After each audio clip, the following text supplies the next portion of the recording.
Assalamu alaikum viewers, I am Mariam and welcome to my channel Mariam Zahoor Official. Don't forget to subscribe my channel and press the bell icon. तो चलें शुरू करते हैं। जो आज का हमारा टॉपिक है वो बायनोमियल नोमेनक्लेचर के नाम से है, इसको हम स्टडी करेंगे। तो वीडियो को आखिर तक लाजमी देखा करें। तो चलें शुरू करते हैं। सबसे पहले हम इसके अंदर ये देखेंगे कि बायनोमियल नोमेनक्लेचर होता क्या है, और उसके बाद हम इसके अंदर ये देखेंगे कि इसका बायोलॉजी में क्या सिग्निफिकेंस है और क्या रोल है, हम इसको क्यों पढ़ रहे हैं। अगर बात की जाए वर्ड बायनोमियल की, तो ये दो वर्ड से बना है। बाय का मतलब टू है और नोमियल का मतलब डिजिट है, डिजिट या लेटर। यानी बायनोमियल का मतलब हुआ कि दो लेटर्स वाला या दो वर्ड्स वाला, और नोमेनक्लेचर का मतलब होता है नेम। बायनोमियल का मतलब टू डिजिट्स या लेटर वाला या टू वर्ड्स वाला, और नोमेनक्लेचर का मतलब है नाम।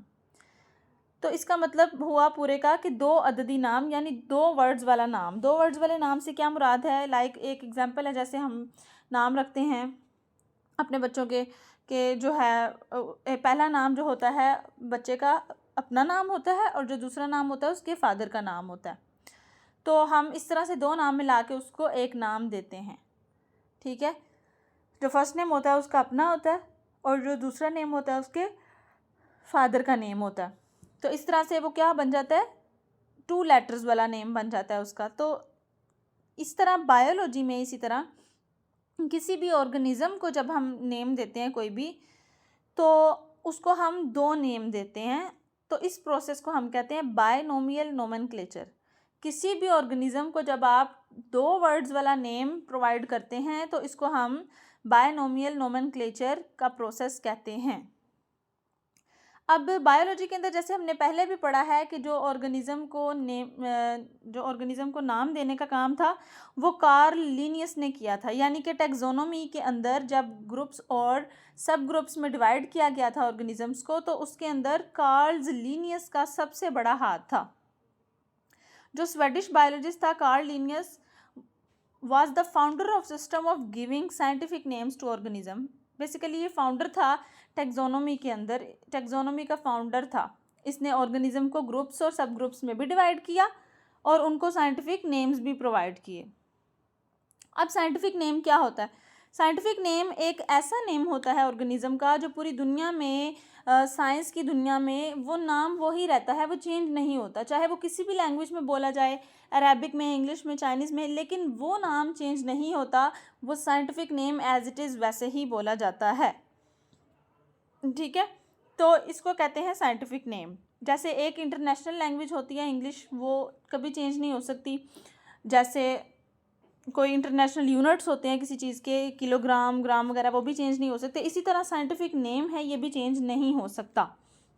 तो जो साइंटिफिक नेम है किसी भी ऑर्गेनिज्म का, उसके दो पार्ट्स होते हैं। जैसे मैंने आपको भी बताया कि वो दो वर्ड्स वाला नेम होता है, बायनोमियल होता है वो। तो उसके दो पार्ट्स होते हैं। जो पहला पार्ट होता है वो उसके जीनस से लिया गया होता है, जो भी ऑर्गेनिज्म होता है, और जो दूसरा पार्ट होता है वो उसके स्पीशी से लिया गया होता है। वो कोई भी चाहे स्पीशी हो, चाहे वो प्लांट है या एनिमल है या बर्ड है, कुछ भी है, वो कोई भी स्पीशी हो, जो पहला नाम है उसके जीनस से लिया जाएगा और जो दूसरा नेम है उसकी स्पीशी से लिया जाएगा। अब हमारे पास यहाँ पर कुछ नेम्स हैं। जैसे अनियन है, अनियन का साइंटिफिक नेम है एलियम सीपा। पोटैटो का नेम है सोलैनम ट्यूबरिज्म, और टोमेटो का नेम है सोलैनम एस्कुलेंटम। हनी बी का नेम है एपिस सिराना।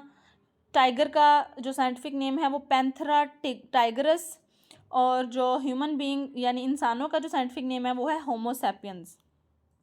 अब देखें इसके अंदर जो पहला वर्ड है ना, एलियम, सोलैनम, एपिस, पैंथरा, होमो, ये इनके जीनस से लिया गया है, और जो इनके अगले नेम है सैपियंस, टाइग्रस, ये इनकी स्पीशी है। अब हम ये देखेंगे कि बायनोमियल नोमेनक्लेचर की क्या सिग्निफिकेंस है, क्या अहमियत है। सबसे पहला पॉइंट तो ये है कि जो नेम होता है साइंटिफिक नेम किसी भी ऑर्गेनिजम्स का, वो कभी भी दो ऑर्गेनिज्म का सेम नहीं हो सकता। क्यों नहीं हो सकता? क्योंकि हर ऑर्गेनिज्म की अलग अलग स्पीशी है।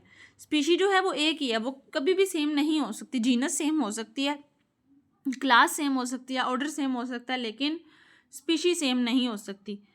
और दूसरी बात ये कि वो नेम जो है वो लैटिन लैंग्वेज से लिया जाता है। लैटिन लैंग्वेज से इसलिए लिया जाता है क्योंकि लैटिन लैंग्वेज किसी भी कंट्री में नहीं बोली जाती। तो ताकि इसलिए लैटिन लैंग्वेज से लिया गया क्योंकि वो किसी भी कंट्री में नहीं बोली जाती, ताकि कोई भी कंट्री ये जो है ऑब्जेक्शन ना दे कि आपने हमारी लैंग्वेज में नहीं इसको इंट्रोड्यूस किया या दूसरी लैंग्वेज में नहीं नाम दिया। तो इसलिए लैटिन लैंग्वेज में रखा गया कि कोई भी कंट्री जो है इस पर ऑब्जेक्शन ना लगाए। अब नेम चाहे चाइनीज़ में हो, चाहे अरेबिक में, स्पेनिश में या इंग्लिश में, वो साइंटिफिक नेम लैटिन में ही बोला जाएगा, ठीक है। तो दूसरे पॉइंट में ये लिखा गया है कि अब कुछ स्पीशीज़ होती हैं, कुछ चीज़ें होती हैं जिनका नेम हम जो है कॉमन नेम रख लेते हैं हर कंट्री में या हर रीजन के हिसाब से। अब जैसे पाकिस्तान है, पाकिस्तान में हम अनियन को उर्दू में प्याज कहते हैं और पंजाबी में हम इसको गंडा कहते हैं, या कुछ भी हम डिफरेंट नेम्स दे देते हैं, ठीक है। जिस तरह ब्रिंजल को हम उर्दू में बैंगन कहते हैं और पंजाबी में हम इसको, कई लोग जो है बताऊँ भी कह लेते हैं। इस तरह से जो है हमने डिफरेंट चीज़ों को अपने रीजन्स के हिसाब से अपने डिफरेंट नेम्स दिए हैं। अब अगर आप प्याज जाकर बोलेंगे सऊदीया में, आप किसी को बोलेंगे कि मुझे प्याज चाहिए, तो किसी को भी नहीं पता चलेगा, ठीक है। लेकिन अगर आप यही नेम किसी इंटरनेशनल लैंग्वेज में या साइंटिफिक नेम में बोलेंगे तो सबको पता चल जाएगा। तो इसीलिए साइंटिफिक नेम्स रखे गए कि आप अपने रीजन में अपनी आसानी के लिए चाहे जो मर्ज़ी नाम बोलें, लेकिन हर चीज़ का एक साइंटिफिक नेम है। जब आपने साइंस की दुनिया में या बायोलॉजी की दुनिया में उसकी पहचान करनी है तो आपने उसका साइंटिफिक नेम लेना है।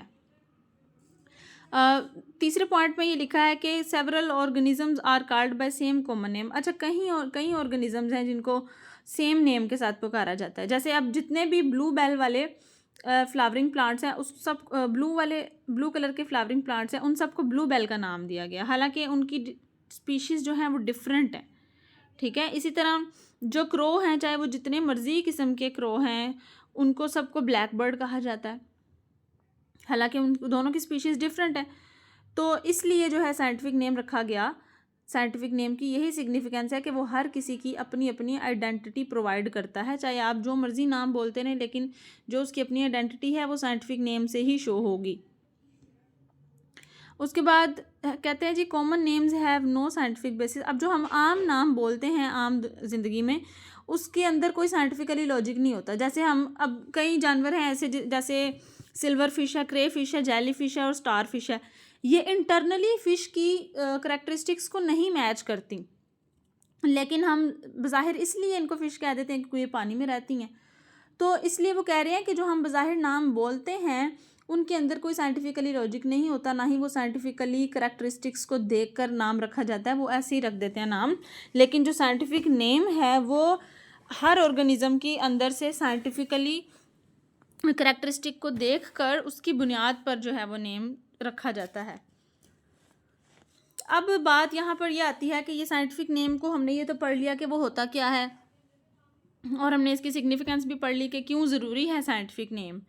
अब हमने यहाँ पर कुछ रूल्स हैं वो देखने हैं बायनोमियल नोमेनक्लेचर के, कि बायोलॉजी के अंदर अगर किसी ऑर्गेनिज़म को कोई नाम देना हो तो वो किस तरह से दिया जाता है, या किसी भी जो है साइंटिफिक नेम को लिखने का, उसको पढ़ने का क्या तरीका होता है।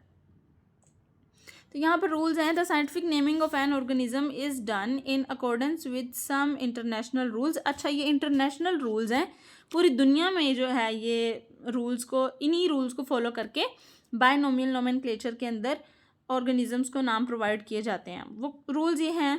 पहला रूल तो ये है कि कोई भी अगर साइंटिफिक नेम है जो है उसका वर्ड जो है लैटिन लैंग्वेज से लिया जाएगा, ठीक है। लैटिन लैंग्वेज से इसलिए लिया जाएगा क्योंकि वो लैंग्वेज किसी भी दुनिया में नहीं बोली जाती, किसी भी कंट्री में, सॉरी।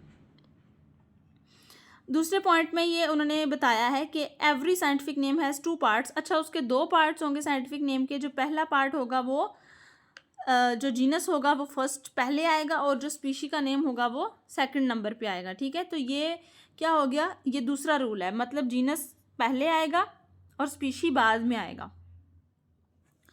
तो इसी तरह तीसरा रूल वो कह रहे हैं कि हर साइंटिफिक नेम जो है हर ऑर्गेनिज्म का वो यूनिक होना चाहिए, ताकि किसी भी सेम नेम के 2 ऑर्गेनिज्म ना पाए जाएं दुनिया में, और वो ऑटोमेटिकली सेम बन जाता है, क्योंकि जीनस बेशक अगर सेम भी हो किसी स्पीशी की तो स्पीशी उसकी सेम नहीं हो सकती। उसके बाद जो है 4th रूल ये है कि जीनस का जो नेम है वो हमेशा हम कैपिटल लेटर से लिखेंगे, और जो सेकंड पार्ट है नेम का स्पीशी वाला वो हमेशा हम स्मॉल लेटर से लिखेंगे। अब इसकी 2 सिचुएशन है लिखने की। एक तो आप अगर प्रिंट कर रहे हैं तो आप कैसे लिखेंगे, दूसरा अगर आप हाथ से लिख रहे हैं तो कैसे लिखेंगे। अच्छा, अगर तो आप प्रिंट कर रहे हैं तो आपने इसको हमेशा इटैलिक्स फ़ॉन्ट में लिखना है। इटैलिक्स मतलब थोड़ा सा तिरछा करके लिखना है। लेकिन अगर हम साइंटिफिक नेम हाथ से लिख रहे हैं, अपनी कॉपी पर लिख रहे हैं, तो जो इसके दोनों पार्ट्स हैं उसके नीचे हम बस सेपरेटली अंडरलाइन लगा देंगे ताकि पता चल जाए कि ये किसी स्पीशी का साइंटिफिक नेम है।